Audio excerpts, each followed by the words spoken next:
विवेक थोडा विचारात पडला. तो माणूस, तू दिवाण ग्रुपमध्ये काम करतेस म्हणजे तो राजदीप दिवाण आहे का?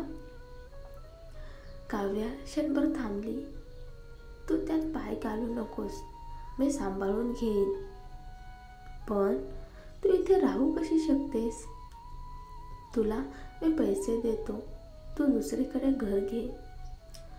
नको, माझी सहकर्मी फेना आहे ना, तिच्या घरी एक खोली आहे, ती मला देणार आहे. मी तिकडे हलते लवकरच. पण काव्या, विवेक बस आता. अचानक माझ्याकडे घर आलं, पैसे आले, संशय येईल. तू काळजी नको करू, मी स्वतःच माझं बघू शकते. विवेक दीर्घ श्वास घेत म्हणाला आणि अचानक तो हसला. काव्या चिडली. काय हसतोस? जेसिका म्हणत होती ती पैसे मिळवण्यासाठी काहीही करेल आणि बघ तू इथे अशा संकटात आहेस. काव्याने त्याच्याकडे रागाने पाहिलं. विवेकला समजलं तो चिडवत नव्हता, तर स्वतःच्या मूर्खपणाची जाण झाली होती. जर काव्य खरंच स्वार्थी असती तर ती आज एवढ्या अडचणीत असती का? फेना काव्याला तिच्या भाड्याच्या घरी घेऊन जाते. भाडं 1500 रुपये महिना. फेनाने मोठी खोली घेतली, छोटी काव्याला दिली. काव्याने आग्रहाने म्हटलं, आपण भाडं अर्धं वाटून घेऊ. काही नको, फेना म्हणाली. तू 500 दे तरी माझ्यासाठी पुरेसं आहे. नाही फेना, मी तुझ्यावर उपकार राहू देणार नाही. तेवढ्यात फेनाचा नवरा घरात आला. झेन, तगडा शरीर, चेहऱ्यावर नाराजी, एक सुंदर मुलगी घरात राहणार, तेही परकी. त्याला हे अजिबात आवडलं नव्हतं.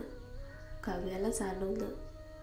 तिने मुद्दामच जास्त भाडं देण्याचा आग्रह धरला. घरात भांडणं होऊ नये म्हणून मी तुमच्यासाठी फळं आणली आहेत, काव्या म्हणाली. फेना दचकली. तुझ्याकडे पैसे नाहीत तरीही तू आणलीस, ती खूप हेलावली. काव्या बाहेरून थंड, आतून सोन्यासारखी आहे हे तिला जाणवलं. दुसऱ्या दिवशी ऑफिसमध्ये, कंपनीमध्ये साफसफाई करताना काव्याला राजदीप दिवाणकडून ओरडण्याचा आवाज ऐकू आला. हे काय कचरा काम केलंय, रुद्रच्या टीमकडून काहीतरी शिका. मी निकम्मे लोक पाहतो का घरी? काव्या मनातच हसली. रुद्रची कंपनी तरी स्वच्छ व्यवसाय करते आणि दिवाण कंपनीचे कारभार शॅडी आहेत हे तिला कळत होतं. राजदीपने कप फेकला. जा, साफ कर आणि दुसरा कप आण. काव्याने कप उचलला. कॅमेऱ्याला न दिसेल असा कोन धरून तिने कपावर काहीतरी लावलं आणि हात नेऊन टेबलावर ठेवला. राजदीप समाधानी होता. ही बाई बरी आहे, काम वेळेवर, नेटके आणि परवानगीशिवाय आत येत नाही. काव्याने मनातच स्मित केलं. इकडे लीला गायकवाड विल्या घरावर रुद्रसमोर उभी होती. सर, मी रिझाईन करत आहे. काय? रुद्रने कपाळावर आळ्या घेतल्या. मी त्या दिवशी तुमचा गैरसमज केला, मला अपराधी वाटतंय. एवढे दिवस तुम्ही माझी काळजी घेतली, आता मी निघते. रुद्र थोडा थांबला. तुझा निर्णय आहे तर मी थांबवणार नाही. लीला मनातच तावातावाने विचार करत होती. हा का थांबवत नाही मला? ती गेली, पण प्रत्यक्षात जाण्याचा तिचा हेतू नव्हताच.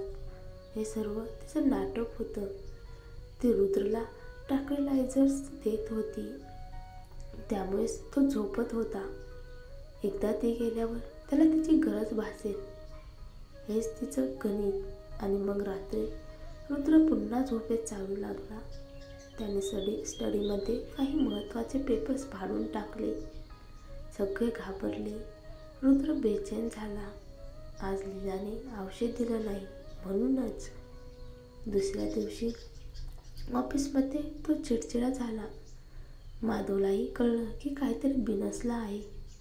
सर, तुम्ही ठीक आहात ना? मी ठीक आहे, पण रात्री तू पुन्हा संतापला, फाईल्स फेकून दिल्या.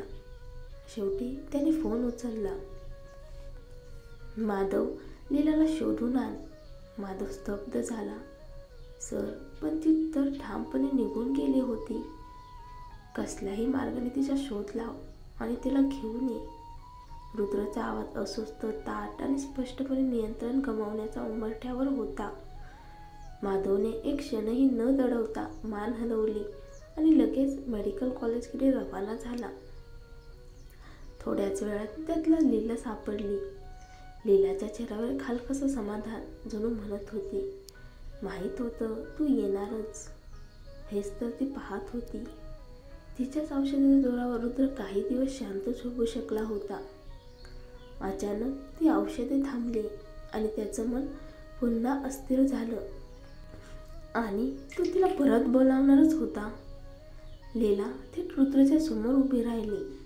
रुद्र सर, मला परत का बोलावलं? तिने चेहरा खाली करत विचारलं. रुद्रचा संयम सुटायला आला होता. तुला किती पैसे हवे आहेत उपचारासाठी, इथंच राहण्यासाठी? लीलाने थरथरत्या ओठावर दात खाल्ले. थोड्या थांबीनंतर ती हळू आवाजात म्हणाली, मला पैसे नकोत. मी तुम्हाला प्रचंड आदर देते. मी स्वतःवर ताबा ठेवू शकत नाही. उपचार चालू असताना मी तुमची तात्पुरती प्रेयसी होऊ शकते का? रुद्राचा चेहरा क्षणभर निर्विकार झाला. नंतर कठोर, हे शक्य नाही. पण लीला तयार होती. माझी एकच अट आहे. जर मी तुमच्यासोबत राहिले आणि मला तुमच्यावर अधिकारच नाही, तर मी हे मानसिकदृष्ट्या सहन करू शकणार नाही. अशा स्थितीत मी उपचार